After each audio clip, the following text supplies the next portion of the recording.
As a Grandmaster Overwatch player, I'll go through how important Ana's kit is and the training routine that I did to go from plat to Grandmaster as Ana in Season 3. I'll be explaining things that you'll need to improve and how to get into the correct playstyle with the character so that you can climb and carry your games. That's right, as a support.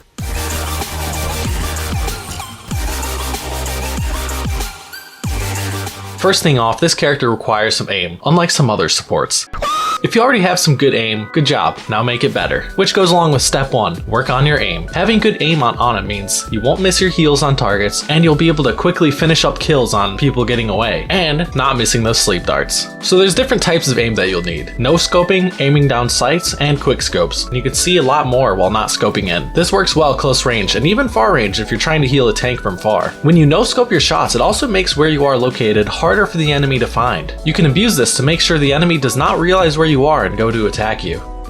Next up, obviously scoping in is great, but don't only scope in. Scoping in is a great way to heal your teammates or deal damage from far, and you can even use it to shoot enemies while your team doesn't need healing. If you have really good aim, it could really help out with a Pharah, and quick picks off of enemies trying to get away. Then there's quick scoping. This will take some time getting used to the timing of it. The reason to learn quick scoping is so that you can have a quick hit scan shot on enemies and allies, making it fast as well as accurate. Now let's talk about abilities. Let's start with Biotic Grenade. This is a huge play-making ability. You only want to use it to heal yourself when it's absolutely necessary to save yourself or someone else. Reason being is that if you can hit important enemies consistently with this ability, they will not be able to heal unless cleansed, giving your teammate the advantage in your fights. You'll have to learn to weave these in and learn the best times to be able to hit enemies with it. For example, when your Ryan is battling the enemy Ryan, it's easy to hit the nade right on the enemy Ryan as he starts swinging on your Ryan, giving your Ryan the advantage in the fight, whether getting the kill or making the enemy use their cooldowns. Another great technique with nade is when an enemy dives you can throw it at the ground, nading yourself and the enemy at the same time, giving yourself healing and damaging the enemy and making them purple. So nade is really strong. So learn to hit enemies consistently, you silly goose. Don't worry, later in the video I'll explain how you can get consistent with these abilities.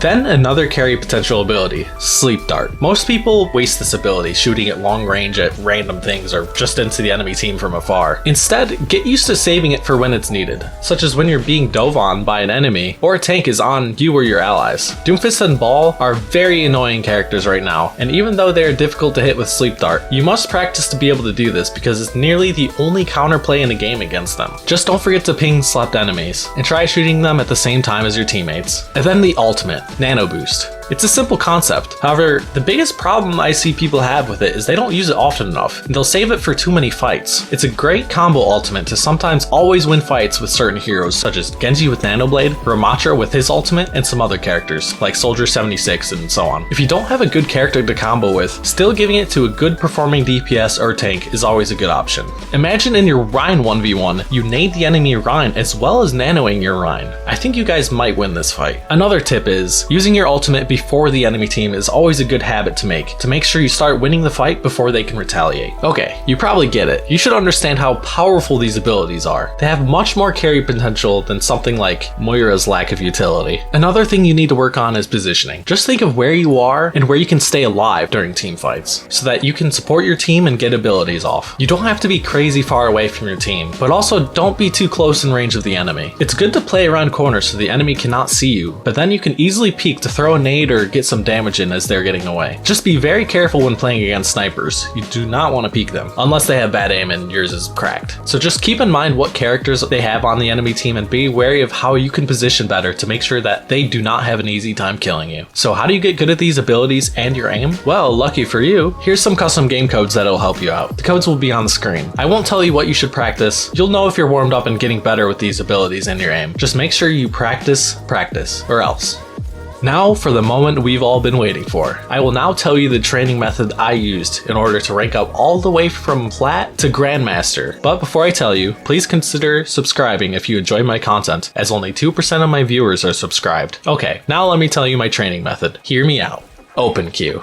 I queued up for Open Queue competitive until I reached top 500, primarily only playing Ana. This helped me with multiple things, and I'll explain them afterwards, after I list it out. Improving aim and warming up, getting good practice with abilities, working on your positioning, and improving your mental. You can use Open Queue as a non-serious way to warm up and work on everything I've explained in this video. And if you do this, you'll soon realize that nobody queuing up for Open Queue wants to try. They're here to mess around, and that's really annoying. It could be even more frustrating than role queue. Just know that this will be happening for both teams. However, this is good practice for your mental, so you need to stop caring. You win some and you lose some. I've had many games where I thought we were definitely losing and then somehow ended up winning at the end. Another thing, stop caring about teammates. Just focus on yourself and doing better. For some of my games, I would start out focusing on one thing, such as hitting good nades. Then once I felt pretty comfortable, I focused on getting good accurate sleep darts, and then move on to the next thing, such as positioning and aim. There will be plenty of tanks to practice your abilities on, and you can also get used to no-scoping for healing your tanks. Doing this on bigger targets will help you get a hold of it so you can start hitting your squishies as well. Once I warmed up playing so much Ana during my climb to the top 500 Open Queue, it was very easy for me to start carrying my games in role queue as well. This might not be the best method, but it's definitely a fun option. Open queue is known for being easier as well, so you can also get that big funny rank icon and get competitive points for gold guns at the end of the season. I hope this video helps and gets you thinking about how you, even as support, can carry your games. Thanks for watching.